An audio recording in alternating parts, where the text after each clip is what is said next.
In late summer of 52 BCE, near Alise-Sainte-Reine in eastern Gaul, Rome and the Gallic coalition collided at Alesia. The battle still matters because it helped decide how Gaul would be absorbed into the Roman world.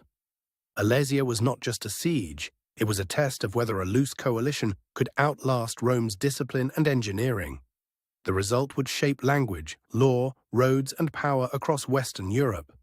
Before the siege, Gaul was a patchwork of tribes, alliances, rivalries, and shifting loyalties. Roman expansion had already altered trade, politics, and prestige, making resistance both urgent and difficult to coordinate. Julius Caesar arrived with the authority of conquest, but also with political pressure from Rome. Victory in Gaul promised wealth, status, and survival in a republic where failure could be fatal. Opposing him was Vercingetorix, whose leadership depended on keeping many tribes aligned under extreme strain. He had to balance retreat, discipline, and the hope that a grand coalition could still force Rome to negotiate. Both armies were hardened, but neither lived on courage alone. Grain, fodder, pack animals, road access, and the ability to keep men fed would matter as much as swords and spears. Roman troops brought shields, javelins, short swords, siege tools, and a system of fieldworks built with remarkable speed. Gallic warriors relied more on shock, mobility, and local knowledge of the land. Morale on both sides was shaped by exhaustion. Caesar's men had marched and fought for years, while the Gallic coalition faced the burden of defending a cause that had to succeed quickly or fail completely. The road to Alesia was a campaign of movement, pursuit, and retreat. Caesar pressed the Gallic force toward the fortified hilltop settlement, turning geography into a trap. Alesia sat on high ground with steep approaches and valleys below, a strong position that also became a cage. The surrounding terrain offered visibility, but it limited escape once Roman lines closed in.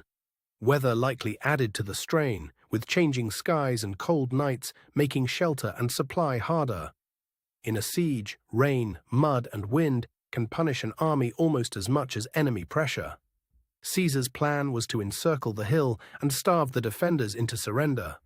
He ordered a ring of fortifications around Alesia, then prepared a second outer line for the relief army he expected. The Gallic plan depended on endurance and relief. Vercingetorix hoped the trapped defenders could hold long enough for a larger coalition army to arrive and break Caesar's siege from outside. As the siege began, Roman labor transformed the landscape almost overnight. Trenches, ramparts, stakes, and hidden obstacles turned open ground into a defensive machine. Inside Alesia, the defenders faced tightening rations and rising anxiety. The coalition had to decide whether to conserve strength, break out, or wait for the outside army to arrive. Outside, a relief force gathered in uncertain numbers from many tribes. Its arrival changed the siege from a blockade into a race between Roman engineering and Gallic coordination. The opening phase was marked by probing attacks, skirmishes, and attempts to test the Roman lines. Caesar's fortifications slowed every approach and forced the attackers into narrow, dangerous channels. Roman discipline mattered most when pressure rose. Units could shift along the lines, reinforce weak points, and keep the siege network intact, even as attacks came from more than one direction. The pressure point came where terrain and timing aligned against the attackers. Narrow approaches, fatigue, and confusion made it hard for the Gallic forces to concentrate enough strength in one place. Caesar's outer defenses proved crucial once the relief army struck in force. The battle became a two-front struggle, with Roman lines absorbing attacks from inside and outside the siege at once. At the decisive moment, Caesar committed reserves to the threatened sector. That movement, combined with the fortifications, helped restore the line and prevented the siege from being split apart. The relief army's momentum weakened, and the defenders inside the hilltop settlement could not force a clean breakout. Once coordination faltered, the Roman system of walls and response began to dominate the field. The collapse was not a single dramatic instant, but a gradual loss of options. Exhaustion, failed assaults, and the inability to break the encirclement left the coalition with no practical path forward. Inside Alesia, surrender became the only remaining choice. The end of the siege marked the defeat of the coalition's best chance to stop Roman conquest on favorable terms. The immediate aftermath was a mixture of relief, exhaustion, and political calculation. Caesar could present victory as proof that Rome's methods had overcome one of the strongest resistances in Gaul. For the Gallic side, defeat did not erase identity, but it did end a major coordinated challenge. Many communities would now face Roman power through negotiation, tribute, and gradual incorporation. In the years that followed, Roman rule deepened across much of Gaul. Roads, towns, military presence, and new administrative habits slowly reshaped daily life. The conquest also changed how elites pursued power.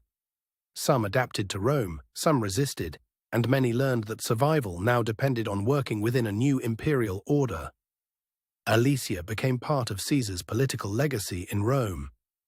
His account of the campaign helped shape how later generations imagined conquest, command, and the making of empire.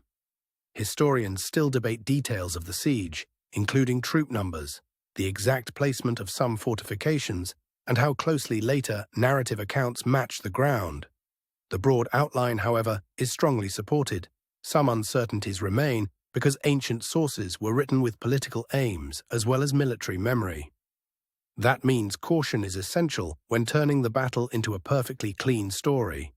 Archaeology and landscape study continue to refine what happened here. The terrain itself remains one of the best witnesses, revealing why siege, supply, and sightlines mattered so much. Today, the site is quiet, but its contours still tell a story of pressure and endurance. Visitors can read the battle in the hills, even when no walls or weapons are visible. That quietness is part of Alesia's power. The battle reminds us that history is often decided not only by heroism, but by logistics, terrain, patience, and the limits of human coordination. Alesia endures because it sits at the intersection of memory and evidence. It is a place where a famous victory can still be studied carefully, rather than simply celebrated. In the end, the battle's significance lies in how it closed one chapter and opened another.